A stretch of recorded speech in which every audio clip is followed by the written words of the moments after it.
मुंबईला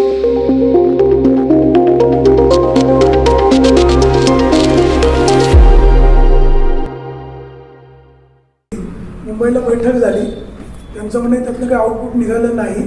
8 दिवसामध्ये उपवन संरक्षक अमोल सापुत यांची जर बदली झाली नाही, तुमच्या बंगल्यासमोर ते शेतकऱ्यांना घेऊन आंदोलन करणार आहे. हे बघा, मी तालुक्याचा लोकप्रतिनिधी आहे. तालुक्यातल्या कुठल्याही नागरिकाला माझ्याकडं जुन्नर तालुक्याच्या हितासाठी कुठल्याही गोष्टीची मागणी करण्याचा हा निश्चित प्रकारे अधिकार आहेच. बिबट्याचा प्रश्न हा गंभीर मुळातच आहेतच आणि त्याच्यावर मार्ग काढण्यासाठी आम्ही सर्वतोपरी प्रयत्न राज्यकर्ते म्हणून, फॉरेस्ट विभाग म्हणून एक ठोस पावलं उचललेली आहेत. आणि म्हणून याच्यामध्ये कुठल्या प्रकारचं राजकीय लवलेश आला नाही पाहिजे ह्या मताचा मी आहे. जेव्हा शरददादा सोनवणे ते उपोषणाला बसले, त्याच्या 1 दिवस आधी ज्यांच्यावर चुकीच्या पद्धतीने गुन्हे दाखल झाले होते त्यांचे गुन्हे मागे घेण्याच्या संदर्भात पोलीस विभाग, फॉरेस्ट विभाग आणि कलेक्टर विभागाशी चर्चा होऊन आपण एक 8 दिवसामध्ये समन्वयाचा मार्ग काढायचा आणि त्यानंतर कलेक्टरकडे बसून त्याच्यातून आपल्याला कसं मार्ग काढतील ठरलं होतं. त्या दरम्यान मी जरा बाहेरगावी गेलो होतो माझ्या कुटुंबासमेत, पण त्याचा ते काहीतरी धागा पकडून ते उपोषणाला बसले. वास्तविक पाहता महायुतीचं सरकार आहे. महायुती सरकारचा एक घटक पक्ष या नात्याने शरददादांनी आपल्या नेत्यांकडे मागणी करायला पाहिजे होती. आपले पालकमंत्री अजितदादा असतील किंवा मुख्यमंत्री एकनाथ शिंदे ज्यांच्यावर त्यांचे अत्यंत सलोख्याचे संबंध आहेत किंवा उपमुख्यमंत्री फडणवीस साहेब असतील त्यांच्याकडे मागणी करायला पाहिजे होती. पण ठीक आहे, लोकांच्या हितासाठी आंदोलन केलं. त्यामध्ये तालुक्याचा लोकप्रतिनिधी म्हणून मी पण सहभागी झालो. त्यांच्या तब्येतीची मला अधिकची काळजी असल्यामुळं मी अजितदादांकडे वेळ मागितली. शिवाजीदादा आढळराव पाटलांनी पण आम्ही दादांकडे वेळ मागितली आणि त्या मीटिंगला 5वा दिवस उपोषणाचा असतानासुद्धा ते अत्यंत चांगल्या सुस्थितीमध्ये मीटिंगला उपस्थित राहिले.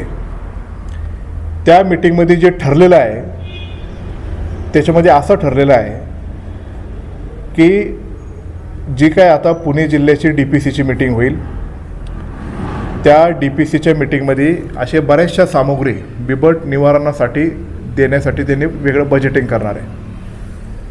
त्याचबरोबर जुन्नर वन विभागाच्या अंतर्गत जे जुन्नर, शिरूर, आंबेगाव आणि खेड येते त्याला बिबट आपत्ती प्रवण क्षेत्र असं कलेक्टर आता यंदाच्या DPCमध्ये ते जाहीरसुद्धा करणार आहे. त्याची मागणी आम्ही केली आणि दादांनी त्या पद्धतीने ते सांगितलेलं आहे. त्याचबरोबर बिबट्याची वाढती संख्या पाहता वन विभागाचे सचिव आणि अजितदादांबरोबर आमची चर्चा झाल्यानंतर बिबट हा वन्य प्राणी आहे, तो जंगलातच त्याचं वास्तव्य राहायला पाहिजे, पण तो मानवी वस्तीमध्ये आलेला आहे. त्याची नवीन जी प्रजनन झालेली आहे ती मानवी वस्तीत आपल्या शेतामध्ये झालेली असल्यामुळं त्याच्या आता ड्यू टू शॉर्ट ऑफ प्रे म्हणजे भक्षक कमी आहे त्याच्या अभावी तो आता माणसांवर हल्ले करू लागलेला आहे आणि हे निश्चितच मनुष्याला अत्यंत धोक्याची लक्षण आहे. म्हणून मानवी वस्तीमध्ये जिथं जिथं आता बिबट्या आढळून येतील ते सर्व सरसकट पकडणे आणि ते पकडून शेजारच्या जंगलात न सोडता इतर ठिकाणी जिथं नॅशनल फॉरेस्ट्स असतील, जिथं मोठी झू असतील, देशामध्ये ॲनिमल एक्सचेंजच्या प्रोग्रॅममधून ते तिथं पाठवायचे असं त्या मीटिंगमध्ये ठरलेलं आहे. आणि म्हणून हे जर बिबटे सरसकट पकडायचे असतील तर SLPF म्हणजे स्पेशल लेपर्ड प्रोटेक्ट फोर्स असं जसं STPF जसं टायगरचं आहे चंद्रपूरच्या साईडला, तसं अधिकचा फोर्स महाराष्ट्र गव्हर्नमेंटच्या माध्यमातून PCCFच्या माध्यमातून 30 जणांची तुकडी आपले हे जुन्नर वन विभागासाठी देण्याचं ठरलेलं आहे. कारण फॉरेस्टचे जे आत्ता RFOs असतील, वनरक्षक असतील, वनपाल असतील, त्यांना बिबट्याच्या व्यतिरिक्त पण इतर खूप कामं असतात आणि म्हणून स्पेशली बिबट्याच्या नियंत्रणासाठी डिप्लॉय करण्यासाठी त्याची स्पेशल फोर्स असली पाहिजे. याच्याकरता तो निर्णय झाला. त्याची स्पेशल फोर्सची टीम पण आता PCCFच्या मान्यतेने यंदा हे अधिवेशनामध्ये किंवा अजितदादांच्या किंवा मंत्र्यांच्या स्तरावर त्याची पदनिर्मिती मान्यता करून तोपर्यंत इथं देण्याचं काम होणार आहे. तोपर्यंत जुन्नर वन विभागामध्ये तब्बल फॉरेस्ट विभागाच्या माध्यमातून 300 व्हॉलेंटियर्स निर्माण करण्याचं काम केलेलं आहे. त्यांनी सुमोटू आवाहन केलं की ज्यांना त्याच्यामध्ये इंटरेस्ट असेल किंवा जे मदत करू इच्छितात अशा तरुणाला इन्व्हॉल्व करून त्यांना ट्रेनिंग देऊन आपण कसं करू शकतो त्याच्याकरता ते 300 व्हॉलेंटियर्सची टीम काही प्रमाणामध्ये तयार झालेली आहे. त्यांना पण काहीतरी नॉमिनल मानधन मिळण्यात यावं असं फॉरेस्ट डिपार्टमेंटने पण प्रस्ताव केलेला आहे. त्याचबरोबर जे हॉटस्पॉट्स आहेत, विशेषतः आत्ताचा हॉटस्पॉट्स हा येडगाव धरण आणि येडगाव धरणाची कुकडी नदी ह्या परिसरामध्ये दिसून आलं आहे की जिथं जास्त प्रमाणाचे अटॅक झालेले आहेत. आणि शिरूर तालुक्यामधले काही गेल्या 2-3 महिन्यापूर्वी खूप अटॅक झाले होते. तर त्यांनी पिंपरखेड आणि नगदवाडी इथं बेस कॅम्प्स करण्याचं ठरवले. काही प्रमाणामध्ये त्यांनी तयारीसुद्धा चालू केलेली आहे. त्या बेस कॅम्प्समुळं त्या हॉटस्पॉट्सच्या जवळील लोकांना लगेच क्विक रिस्पॉन्स टीम म्हणजे जलद गतीने जर एखादी घटना घडली तर तिथले फॉरेस्टचे अधिकारी पोचले पाहिजे आणि तिथं आपल्याला बिबट्या पकडण्यासाठी लोकांना ट्रेनिंग देऊन बंदोबस्त केलं पाहिजे. त्याचबरोबर जिथं जिथं बिबट्याची सायटिंग होईल तिथं अधिक गतीने फॉरेस्ट डिपार्टमेंट आता काम करते. 150 पिंजरे जुन्नर वन विभागाकडे आहे. आता काल परवा 30 पिंजऱ्यांचा लॉट आला आहे. 150 अधिकच्या पिंजऱ्यांचं पैसे देऊन त्याचे ऑर्डरसुद्धा दिलेत. येत्या 1-1.5 महिन्यामध्ये 300 पिंजऱ्यांचे आपला जो टार्गेट होता तो निश्चित प्रकारे पूर्ण केला जाईल. अजूनही जुन्नर वन विभागाचे अंडर किंवा पुणे जिल्ह्याच्या अंडर किंवा इतर ठिकाणचे जे काही पिंजरे असतील ते आपण इकडं पुल केलेले आहेत तिकडचे पिंजरे आणि म्हणून काही थोड्या प्रमाणामध्ये पिंजऱ्यांची संख्या थोडीशी वाढलेली आहे आणि म्हणून दिसेल तिथं पिंजऱ्या लावणे ते बिबट्या पकडणे याच्याकरता त्या मीटिंगमध्ये ठरलं होतं. त्याच्यानुसार तो ॲक्शन आता फोर्समधून ते झालेलं आहे. आणि त्याकरता आपल्याला ज्या ज्या गोष्टी करणं गरजेच्या असतील किंवा ज्या ज्या गोष्टीच्या माध्यमातून फॉरेस्ट विभाग असेल किंवा तिथले नागरिक असतील आपल्या सर्वांच्या सहभागीने हा प्रश्न आपल्याला सोडावा तो लागणार आहेत. आणि त्याच्याकरता सरकार असेल, फॉरेस्ट डिपार्टमेंट असेल, तालुक्याचा एक लोकप्रतिनिधी नात्याने किंवा इतर जे लोकप्रतिनिधी आजीमाजी असतील किंवा तालुक्यामध्ये प्रामुख्याने काम करतात आपण एकत्रितपणे त्याला सामोरे जाऊन हे केलं पाहिजे. त्याच्यापेक्षा त्याचा राजकीय इश्यू कुणी करता कामा नये असं ह्या मताचं मी आहे. ठीक आहे, जर सरकार कमी पडलं, लोकप्रतिनिधी म्हणून मी कमी पडलो तर त्याच्यावर बोलण्याचा अधिकार तुम्हाला निश्चित प्रकारे आहेत. पण मीटिंगमध्ये असं झालं ना असं झालं नाही त्याच्यामुळं आम्ही 7 दिवसात हे करू. आता त्या मीटिंगमध्ये गुन्हे मागे घेण्याच्या बाबतीत पण सकारात्मक दृष्टिकोनातून चर्चा झाली. 25 जूनपर्यंत फॉरेस्टचे सचिव जे काय प्रकार घडला त्याची पुराव्यानिशी चौकशीचा अहवाल गव्हर्नमेंटकडे सादर करणार आहे. त्या चौकशीच्या अहवालाच्या अधीन राहून किंवा त्यानंतर गव्हर्नमेंट आणि ते ठरवणार आहे की ते गुन्ह्याचं काय करायचं. पण तरी मी सुद्धा त्या सेक्रेटरीकडे अशी मागणी केली की असं गृहीत धरा की ती समजा घटना घडली असेल किंवा त्या अहवालामध्ये तुमचं तसं आलंच पण तरी आपल्याला लोकांना मदत करायची आहे आणि मदतीच्या भावनेने आपल्याला पुढं जायचं आहे. आता गुन्हा हा ऑलरेडी दाखल झालेला आहे. गुन्हा जर मागे घ्यायचा असेल तर त्याला काहीतरी कायदेशीर प्रक्रिया आहे. प्रक्रिया मार्ग काढत असताना आपल्याला अधिकाऱ्यांबरोबर समन्वय साधून त्याच्यामधून मार्ग काढून तो पुढे गेला पाहिजे तर त्याच्यातून मार्ग निघेल. आपली स्वतःची राजकीय पोळी भाजण्यासाठी आपण जर काही करायला लागलो तर याला फाटे फुटत राहतील. बिचारे आपले शेतकरी ज्यांच्यावर गुन्हे दाखल झालेत ते नाहक अडकतील. मला एक गोष्ट तुम्ही आवर्जून सांगा, त्या आंदोलनाच्या ठिकाणी किंवा कुठल्याही ठिकाणी ज्यांच्यावर गुन्हे दाखल झाले त्या गुन्हे दाखल झाल्यापासून आजपर्यंत एक तरी आच आली का? मी त्यांना शब्द दिला होता आणि अजूनही तालुक्याचं लोकप्रतिनिधी माझा त्यांना शब्द आहे की त्यांना कुठलीही कारवाई होणार नाही. ते कुठल्याही आंदोलनस्थळी भेट देण्यासाठी आले होते का? ते कुठल्याही मोर्चा ठिकाणी आले? याला काय मी काय त्याला सांगितलं नव्हतं, पण ते का नव्हते गेले मी त्यांना 8 दिवसानंतर विचारलं की कुठल्याही प्रोएक्टिव्ह ॲक्शनमुळं त्याची रिॲक्शन वेगळ्या पद्धतीने येऊ नये. आपल्याला मूळ बिबट्याचं निवारण करणं आणि गुन्हे मागं घेणे हे आपल्या डोक्यासमोर हेतू असला पाहिजे आणि त्या हेतूने मी पुढं जाणार आहे. राहिला विषय DFO अमोल सातपुतेंचा. अमोल सातपुतेंची टर्म येत्या 1-2 महिन्यामध्ये संपणार आहेच आहे. त्यांची बदली ही 100% होणार आहेच आहे. त्यांची बदली करण्याचा अधिकार हे वनमंत्र्यांकडे आहे. अजितदादांनी स्पष्ट शरददादा सोनवणेंना आणि आम्हाला सगळ्यांना सांगितलं की तुम्ही वनमंत्र्यांना जाऊन भेटा. त्यांची बदली करण्याचा अधिकार त्यांच्याकडे आहे. आणि एखाद्या IFS ऑफिसरची बदली करत असताना जर त्यांनी कर्तव्यास कसूर केले, ह्या सगळ्या गोष्टी केले, त्याच्या डिपार्टमेंटल चौकशीमध्ये जर आढळलं तर आपल्याला बदली करता येते. पण अशीच जर केली आणि ते जर परत मॅटमध्ये गेले किंवा त्याच्यातून काही वेगळं घडलं, जर त्यांची बदलेमध्ये अशी जर काही गडबडी घडल्या आणि त्याच्यानंतर आपल्या जे शेतकऱ्यांचे गुन्हे मागे घ्यायचे त्याच्यावर जर परिणाम झाला तर हे होता कामा नये. मला जुन्नर तालुक्याच्या लोकांची काळजी आहे आणि पत्रकार बांधवांना पण माझी विनंती आहे की जुन्नरच्या हिताच्या दृष्टिकोनातून, आता हे जाहीर बोलण्यासारखं नाही पण आता काढलायचं त्यांनी विषय तर मला ते बोलायला लागले. त्यांना मोर्चा घेऊन यायचा आहे तर निश्चित प्रकारे घेऊन येऊ शकता. आजपर्यंत वल्लभशेठ बेनके साहेबांपासून इथं जो व्यक्ती आला आहे त्याचा आदररीत्या पाहुणचार आम्ही केलेलाच आहे. ते आले का आम्ही योग्यरीत्या पाहुणचार करू, त्यांना चहा देऊ, सरबत देऊ. आधी जर मला त्यांनी लोकांची संख्या सांगितलं तर जे येतील त्यांना सगळ्यांना जेवायला घालू. त्याच्याबद्दल काय माझं काय दुमत नाही. पण आपण ह्या गोष्टीतून पुढं जात असताना आपल्याला परिस्थितीचं गांभीर्य ठेवून हे केलं पाहिजे. मी तुम्हाला परत एकदा सांगतो, फॉरेस्टच्या कायद्यामध्ये बिबट्या पकडण्यासाठी परवानगी तशी डायरेक्ट नाही. तरीसुद्धा वाढती संख्या पाहता त्यांना सरसकट पकडण्याचे आदेश अजितदादा पवार साहेबांनी रिस्क घेऊन ते दिलेले आहेत. त्याप्रमाणे सगळीकडं ते कारवाई करण्याचं काम चालू आहे.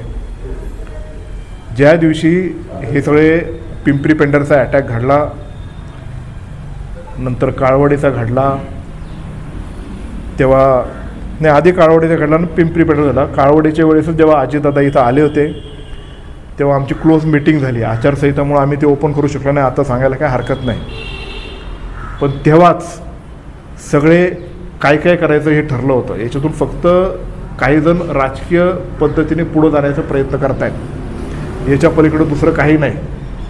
2 महिन्याने निवडणुका आल्यात म्हणून मीच लय हातपाय मारतोय असं दाखवण्याचा प्रयत्न चालू आहे. हातपाय सगळेच मारतात, त्यांनी मारावा, निवडणुकीला उभं राहावं, निवडून यावं. पण याच्यातून आपण जुन्नर तालुक्याच्या जनतेचे हानी तर करत नाही ना, याचा विचार त्यांनी सगळ्यांनी केला पाहिजे. तो मी करतो. ते तर मला तेव्हा सांगताल असं केलं तसं केलं, हे सगळ्या गोष्टी केलं. म्हणून हा जो प्रसंग आहे या प्रसंगातून बाहेर येण्यासाठी आपल्याला अजून खूप पावलं उचलायची आहेत. आपल्या एखाद्या कृतीने आपला जो मेन हेतू आहे तो विचलित न होता असं वेगळ्या पद्धतीने पुढं जाईल असं कृपया करून कुणी करू नये अशी मला सगळ्यांना नम्रतेची विनंती आहे. आज पण आमच्या भोरवाडीमध्ये एका तरुणाला एक झालं. मला काल रात्रीच ती बातमी समजली, उशिरा, लेट. नंतर त्याला दवाखान्यात पण आणलं. तुम्ही पण बातम्या केल्या, त्या बातम्या मी सगळ्यांच्याच पाहिलेल्या आहेत तिथं की आमदारांच्या गावात असं सगळ्या गोष्टी झाल्यात. ठीक आहे, माझं गाव फक्त हिवरे आणि भोरवाडी नाही आहे, माझा तालुका आहे आणि तालुक्यातला प्रत्येक नागरिक हा माझा भावंड आहे. जिथं जिथं घटना घडेल ती माझ्या घरातली घडली असं मला वाटतं. आणि म्हणून आम्ही आता ॲक्शन मोडवर आहे. सगळ्यांनी सतर्क राहावं. जिथं जिथं तुम्हाला ज्या गोष्टी असतील थेट माझ्याशी किंवा माझ्या ऑफिसशी संपर्क साधावा. मला पत्रकारांनी पण सांगावं, जेव्हा या 4-5 घटना घडल्यानंतर आपण आजची मीटिंग झाली त्यानंतर जिथं जिथं काही गोष्टी समजा आढळल्या तर लगेचच फॉरेस्ट विभागाचे अधिकारी त्याला फक्त ह्या बिबट्यांवरला जेरबंद करण्यासाठी आपण केली. जिथं जिथं समजा असेल हे आपण केले. जुन्नर वन विभागामध्ये तब्बल 21 बिबट्या एवढ्या जलद गतीमध्ये आपण ते पकडले आणि अजूनही पकडणार. आणि अजूनही ते बिबट्या इतर ठिकाणी हलवण्यासाठी आपल्या परिसरात नाही, भीमाशंकर माळशेच्या जंगलात नाही, पण इतर ज्या काय आम्ही PCCFच्या परवानगी घेतो आहे आणि त्याच्यानुसार आम्हाला निश्चित प्रकारे खात्री आहे ते परमिशन मिळतील. शेवटी सेंट्रल झू अथॉरिटीचे पण मिळायला लागतात. जामनेरला जे अंबानींचं मोठं फॉरेस्टचं त्यांनी ते केलेलं आहे एन्क्लोजर, तिथं पण अधिकचा प्रयत्न आमचा चालू आहे, पण 10ला परवानगी मिळाली. ते काय अंबानी साहेबांच्या हातात आहे असंही नाही. ते सेंट्रल झू अथॉरिटी म्हणून ऑल इंडियाचे रेग्युलेशन करणारी टीम आहे. त्यांना किती प्राणी किती ट्रान्सफर करायचे त्यांच्या नॉर्मनुसार ठरतं. पण तिथंसुद्धा सेंट्रल गव्हर्नमेंट असेल, सेंट्रलचे अधिकारी असतील, तिथं आपल्या विभागाचे कर्तव्यदक्ष खासदार डॉक्टर अमोल कोल्हे यांनी पण ती मागणी तिथं करावी. नसबंदीचं प्रपोजल अद्यापही महाराष्ट्र गव्हर्नमेंटकडं आलेलं नाही. मी अनेक ठिकाणी बघितलं की महाराष्ट्र गव्हर्नमेंटकडे आलं मग त्यांनी सेंट्रल गव्हर्नमेंट पाठवत नाही, असं अजिबात नाही.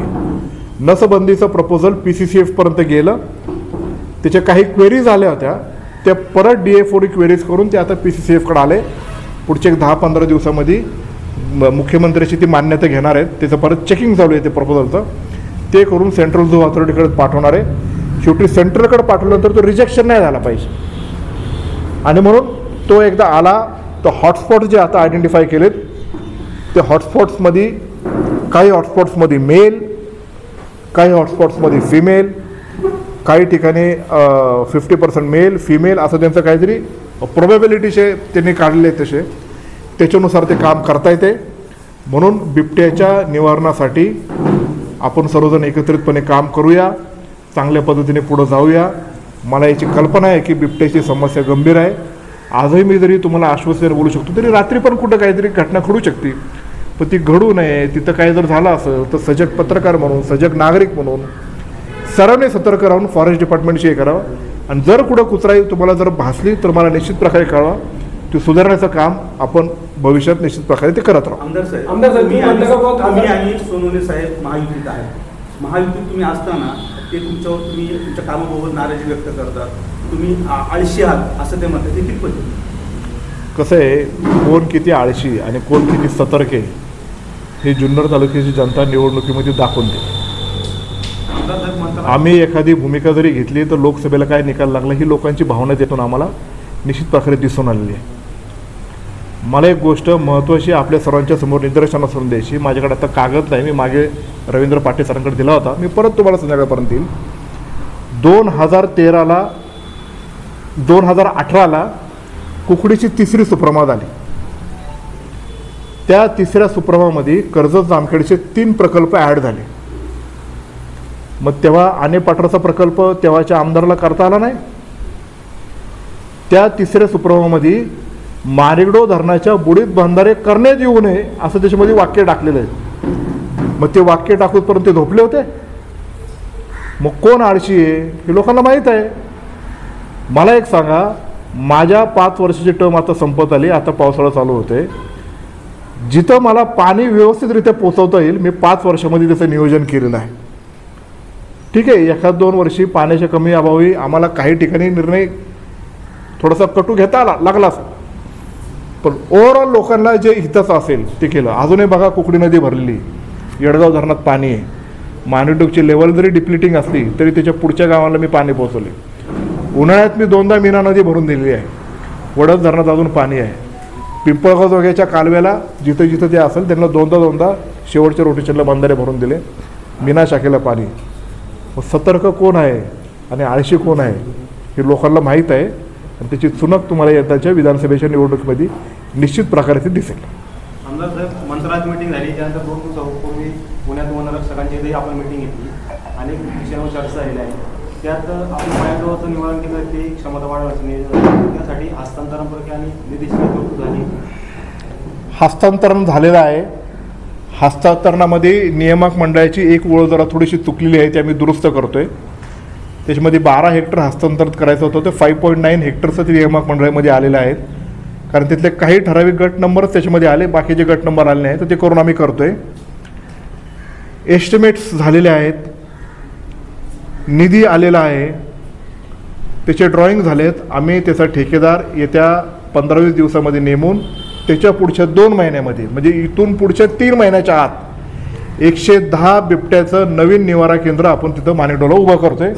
हे फास्ट ट्रॅकवर पूर्ण देशामध्ये सगळ्यात जलद गतीने उभं राहिलेलं निवारा केंद्र असेल.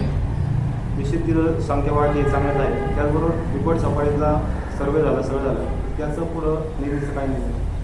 कसं आहे, वास्तविक बिबट सफारी परिपूर्ण नेण्यासाठी काय करावं लागतं हे मला माहीत आहे आणि त्याच्यासाठी काय काय केलं आहे हे मला माहीत आहे. मी असं कधीही कुठला राजकीय लवलेश आणता कुठं बोर्डबाजी करणे, बिनकामाचं आपलेच नेते तिथं असताना त्यांना कमीपणा येईल असं उपोषणावर आंदोलन करणे असं मी केलं नाही. मी त्यांच्या दारात जाईल, भांडल, मला जे काय पाहिजे ते करेल. मला माझ्या नेत्यांवर विश्वास आहे आणि म्हणून बिबट सफारीसाठी DPRसाठी 1.5 कोटी रुपये कोणी दिले तर ते अजितदादानेच DPCमधून दिले. बिबट सफारीसाठी निधीची घोषणा मागच्या अधिवेशनात बजेटला देवेंद्र फडणवीस साहेबांनी केली. आता अजितदादांनी त्याला पैसे दिले. 80 कोटीपैकी 24 कोटी रुपये दिलेले आहेत. सेंट्रल झू ऑथॉरिटीची शेवटची परवानगी सेंट्रलकडं आपल्या बिबट सफारीची गेलेली आहे.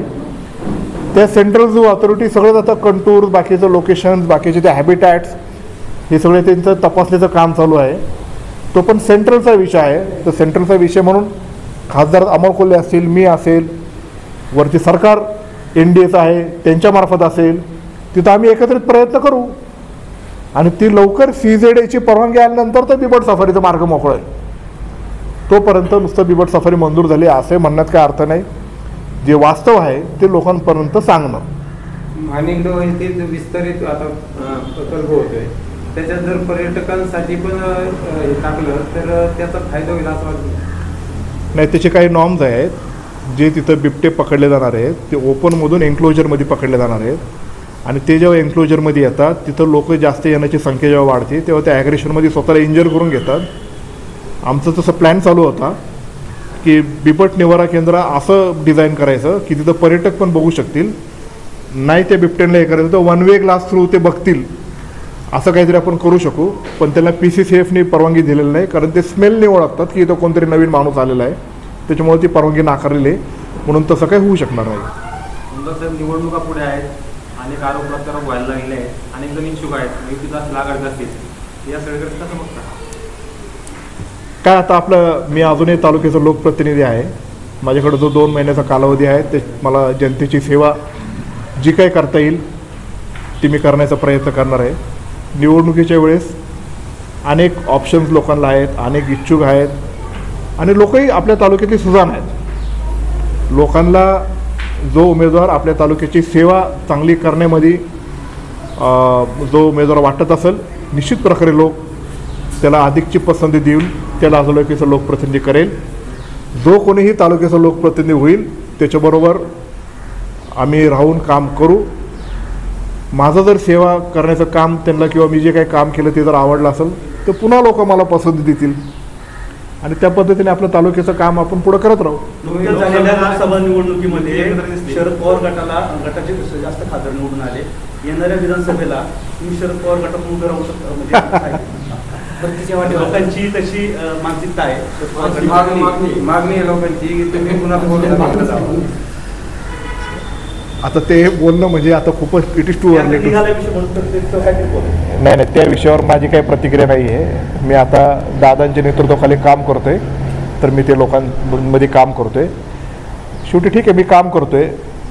लोकांनी पण आत्ता जे काही भावना त्यांच्या व्यक्त केल्या आणि अमोल कोल्हेला भरघोस मतदान त्यांना दिलं, त्या भावनेचा लोकांचा आदर केलाच पाहिजे.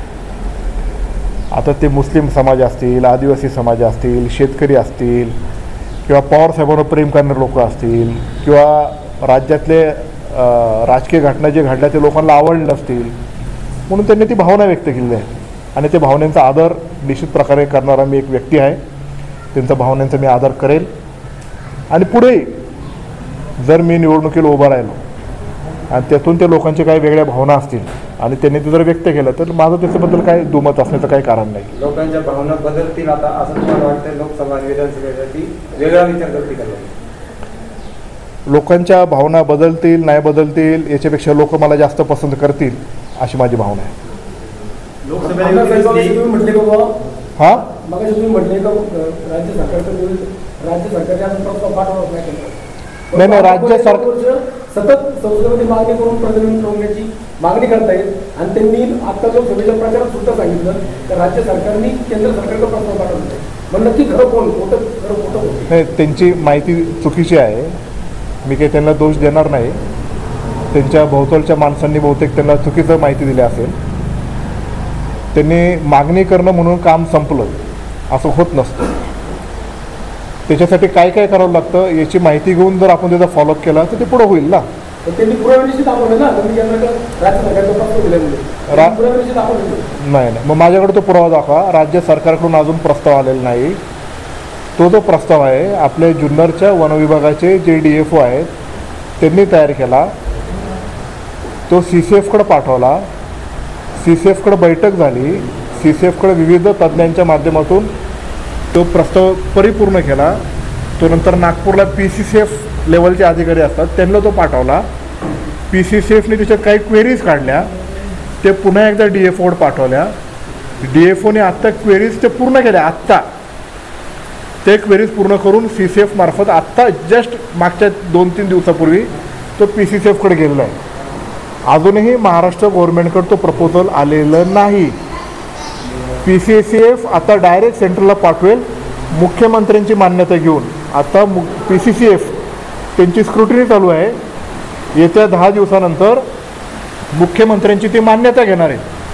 मुख्यमंत्री त्याला मान्यता देतील आणि त्याच्यानंतर तो सेंट्रल जो ऑथॉरिटी आणि सेंट्रलकडे तो प्रपोजल जाणार आहे. म्हणून ती माहिती चुकीची आहे.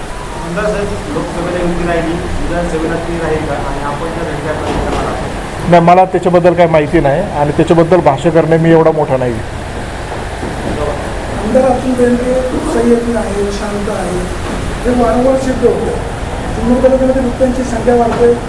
पकडलेले बिबटे महिनाभरच ठेवण्याची अनुमती आहे. पकडलेले बिबटे महिनाभरच ते नरभक्षक नसतील त्यांनाच ठेवण्याची मुभा आहे. नंतर ते कुठं सिद्ध होणार आहे का? तो हा फक्त लोकांच्या करमणुकीचा विषय होता.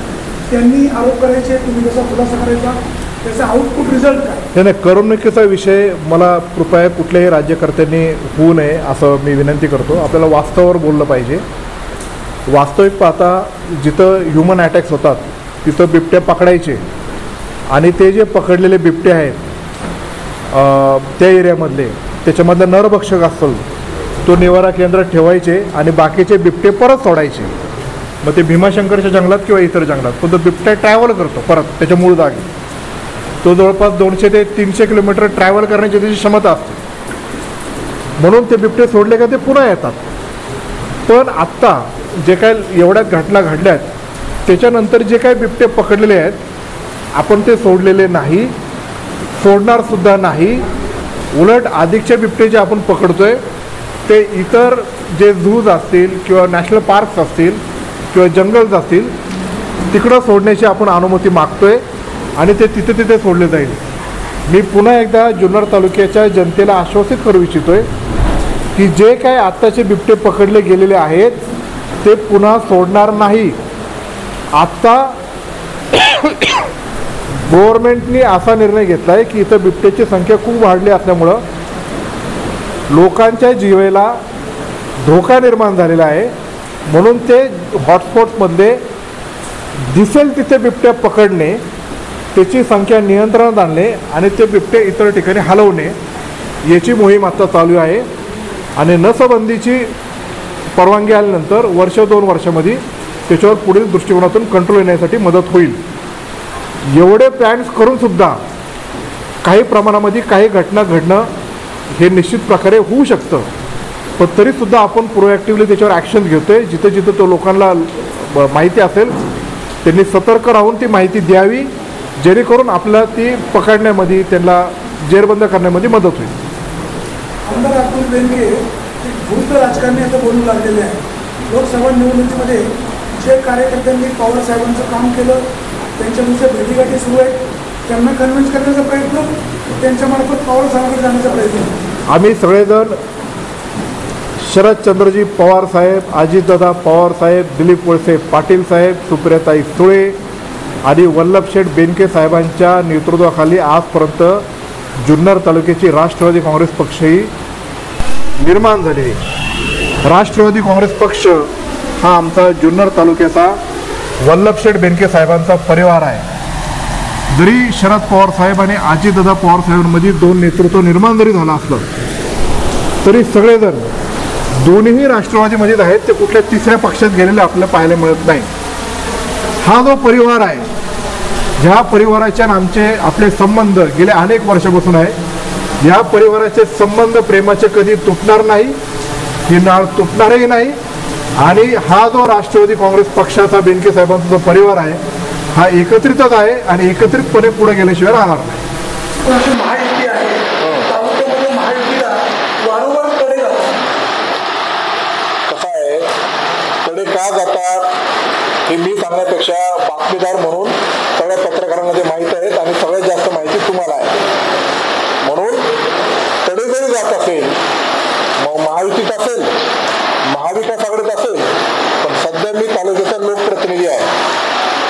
जसे ही शिवसेना ती भारतीय जनता पार्टी महायुतीत असली तरी राष्ट्रवादी काँग्रेस पक्षाचे शरद पवार, शिवसेना, UBT, काँग्रेस, RPI, मनसे, कुठल्याही पक्षात कोणी जरी असलं तरी तो माझा आत्ता नागरिक आणि मी त्याचा पालक आहे. म्हणून सकाळपासून तुम्ही जर पाहिलं असेल तर अनेक लोक मला भेटतात. शिवसेना UBTचे लोक भेटतात, ते म्हणतात आमचं कामं करायचे, ते तर मला काम केलं पाहिजे ना. विशेषतः कोल्हे साहेबांच्या घरातले बरेचसे मंडळी माझ्याकडे आज आले होते, लग्नपत्रिका दिली. त्याचबरोबर त्यांच्या मनातल्या मंदिराचं कंपाऊंड वॉलचं काम त्यासाठी त्याला 100% पैसे मी दिले. अजूनही सहमंडप करायचं म्हणलं सांगा, हाय माझ्या हातात तोवर मी करून घेतो. म्हणून असं काही नाही, सगळे लोक आम्ही एकच आहे. ही जुन्नर तालुका ही माझी आहे आणि एकत्रितपणे पुढे जाण्याचा माझा आजपर्यंतचा प्रयत्न आहे आणि पुढेही जाण्यामध्ये मी यश प्राप्त करेल याच्याबद्दल माझ्या मनामध्ये विश्वास आहे. वल्लभशेठ बेनके यांची प्रशासनावर मजबूत पकड होती, तुमची पकड ढिली होत चालली असेल चर्चा होते असा आरोप होता. चर्चा करणारे आणि आरोप करणारे कोण आहेत हे आपल्याला माहीत आहे. प्रशासनावर पकड नुसते त्याला शिव्या देणं आणि जाहीर लोकांमध्ये बोलणं ही नसून जुन्नर तालुक्याच्या लोकांच्या हिताच्या कामाच्या दृष्टिकोनातून रिझल्ट काय आहे याच्यातून दिसून येते. मला याची कल्पना आहे की काही विभाग हे अत्यंत चुकीच्या पद्धतीने काम करतात. त्याला वारंवार वटणीवर आणण्याचं काम आम्ही करतोय. काही नवीन अधिकारी आलेत, त्याची आम्ही आता 2-3 दिवसामध्ये रिव्ह्यू मीटिंग घेतोय. मी विशेषतः जुन्नर नगरपालिकेमध्ये आता 20 तारखेला CEO बरोबर एक मीटिंग लावलेली आहे.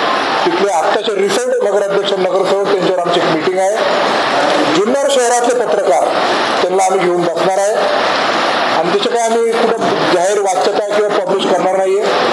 पण जुन्नर शहराच्या हिताच्या दृष्टिकोनातून आजपर्यंत आम्ही केलेले कामं, जुन्नर शहराची नागरिकांची मागणी काय आहे, तिथल्या स्थानिक लोकप्रतिनिधींची मागणी काय आहे, ही सर्व विश्वासात घेऊन, ही लक्षात घेऊन पुढे करणारे ॲक्शन्स, येणारा पावसाळा त्याच्या दृष्टिकोनातून आरोग्याची काळजी काय काय घ्यायची असेल ते, पाण्याच्या बाबतीत नियोजन, विजेच्या बाबतीत आजपर्यंत एवढं मोठं उल्लेखनीय काम जुन्नर शहरामध्ये केलं, त्याच्यात अजून कोणाला काय काय अपेक्षित असेल ते आणि इतर सगळ्या गोष्टींसाठी आम्ही ती माहिती घेतली आहे. म्हणून प्रशासनाच्या बाबतीत कशा पद्धतीने पुढे जायचं, ही वल्लभशेठची स्टाईल वेगळी होती, माझी स्टाईल वेगळी आहे, पण रिझल्ट मात्र तुम्हाला तोच दिसेल. याचा अनुभव अनेक पत्रकारांना तो आलेला पाहायला पाहिजे. आता एखाद्याला राजकीय पोळी भागायची आहे तर तो एखाद्या अधिकाऱ्याचा बसून नाही धरल, त्याला कानफाडीत मारल, तो माझ्या गुन्हा दाखल झाला तरी चालेल. आपला काय तो व्यक्ती दुश्मन नाही आहे ना. आपल्याला लोकांच्या हिताच्या कामासाठी आपल्याला कशामधून पुढे जाता येईल ते आपण काळजीपूर्वक केलं पाहिजे आणि त्या दृष्टिकोनातून पावलं टाकलं पाहिजे. आणि हे लोकांना कळतंय काय आहे आणि काय नाही आणि त्या दृष्टिकोनातून मला काय अधिकचं वेगळं स्पष्टीकरण द्यायचं काय कारण नाही. मगाशी स्पष्ट बोलले नाही, विधानसभेची निवडणूक ही पवनगड धरणात की शरद पवार. विषय असा आहे, महायुती आणि महाविकास आघाडी हे जे दोन घटना ह्या लोकसभेला आपल्याला पाहायला मिळाले, या राज्यामध्ये त्याचा प्रयोग हा प्रथमतः झालेला आहे. आणि या इलेक्शनमध्ये लोकांनी त्यांची भावना काय आहे ही स्पष्टपणे व्यक्त केलेली आहे. त्या लोकांच्या भावनेचा मी निश्चित प्रकारे आदरच करतो. पण मी तालुक्याचा लोकप्रतिनिधी आहे, मी जुन्नर तालुक्याच्या विकास कामासाठी कटिबद्ध आहे. माझ्याही निवडणुकीला जर लोकांनी